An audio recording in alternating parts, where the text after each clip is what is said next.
Drake Robin fans of the world, let's talk about Robin 3: Cry of the Huntress. This was a 6-issue miniseries that came out in 1992 and 1993. This was written by the famous Chuck Dixon and it was illustrated by Tom Lyle. This miniseries was significant for Tim Drake. His popularity soared and DC decided to give him his own ongoing series, which no other Robin had had before this. His first miniseries entailed his training and his road to become Robin, which I did a video on that if you just want to check it out. His second miniseries had him taking on Batman's most deadly foe, which was the Joker, which, by the way, I did a video on that one too. This time around, he's teaming up with another Gotham vigilante known as the Huntress. This version of the Huntress is known as Helena Bertinelli. We won't go into all the different universes where the Huntress is actually the daughter of Batman. Just know that in this universe, she's the daughter of a mafia family that was all killed. This series is great. In the last miniseries, we got to see Tim Drake's personal life expand a bit. Tim's mother had been murdered and his father was in a coma. But in this miniseries, he's woken up and he's trying to take some control over Tim's life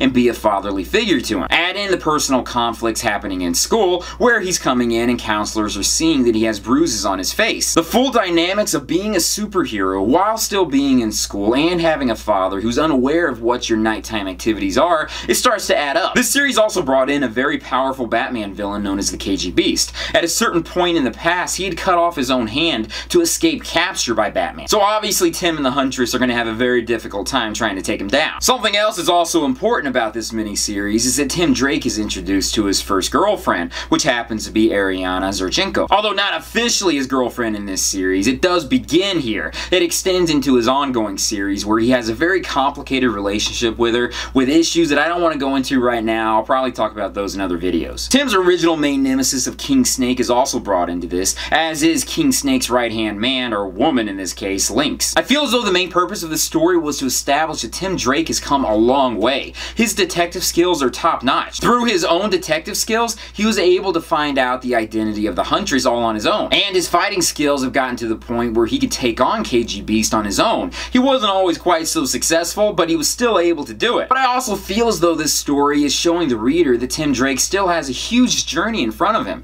He's nowhere near at the level that Batman or Nightwing is at this point, and he does want to continue on until he does get there. His relationship with his father and his friends are very strained, but he is willing to work with them to try to make some compromise. The series was great. It left it open for Tim Drake to continue on his own solo adventures on his own, but still having him be a part of the Batman books. There's a lot of things that happen in Gotham, and Batman takes care of a lot of the huge catastrophes taking place. Robin could fill in some of the smaller gaps that he's missing. And this adventure that took place was much smaller in scale, something that Tim Drake can take care of. Which is why I like Tim Drake so much. He's very humble, and what he doesn't know, he's trying to learn. The artwork by Tim Lyle, I feel as though it is a bit simplistic, but for the 90s, that's where it's supposed to be. And I appreciate this simplicity. Tim's look is based on this for a good number of years afterwards. If anyone is ever trying to track down the individual issues for this series, there were two different versions. There was the newsstand version, and there was the polybag version. The 90s was a really funny time for comic books. It always felt as though there was some sort of enhancement being done to the cover of a comic book.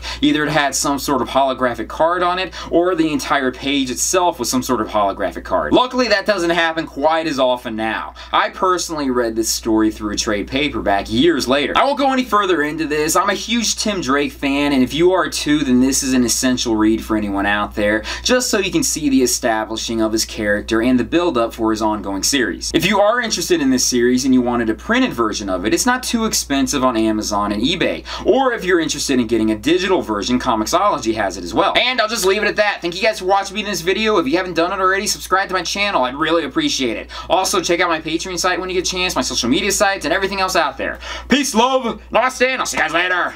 Peace.